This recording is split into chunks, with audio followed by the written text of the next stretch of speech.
ఈ ఆహార విహారముల చేత దేహము ఎక్కువ బలమైపోతుంది. உணவு பழக்க வழக்கங்களால் தேகத்தின் எடை கூடுகிறது. ఈ యొక్క దేహమునకు బలమైనటువంటి దాన్ని ఈ గుండె అనేటువంటిది పూర్తి దానికి రక్తాన్ని సప్లై చేయలేదు. தேகத்தின் எடை கூடுவதால் தேகம் முழுவதும் இதயத்தால் இரத்தத்தை சீராக விநியோகிக்க మన முடியும். దేహము లోపల ఒక్కొక్క తూరి గుండె కొట్టుకున్నప్పుడంతా కూడాను 12,000 మైళ్ళ దూరము ఈ రక్తం ప్రయాణం అవుతుంది. நம் தேகத்தில் ஒவ்வொரு முறை இதயம் துடிக்கும் போதும் 12,000 மைல் தூரம் இரத்தம் பயணிக்கிறது. ఈ 12,000 మైళ్ళ దూరము ఈ రక్తం ప్రయాణం అయ్యేటప్పటికి దేహము అలసిపోతుంది.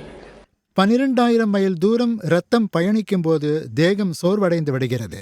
దేహం బలమయ్యే కొలది దీనికి సప్లై కూడాను ఎక్కువ చేయవలసి వస్తుంది. தேகத்தின் எடை கூடும் அளவிற்கு இரத்தமும் அந்த அளவிற்கு விநியோகிக்க வேண்டியுள்ளது. కనుకనే ఈ సప్లై చేసే దాంట్లోపల హార్ట్ వీక్ అవుతుంది. இவ்வாறு விநியோகம் செய்வதால் இதயம் பலவீனம் அடைகிறது.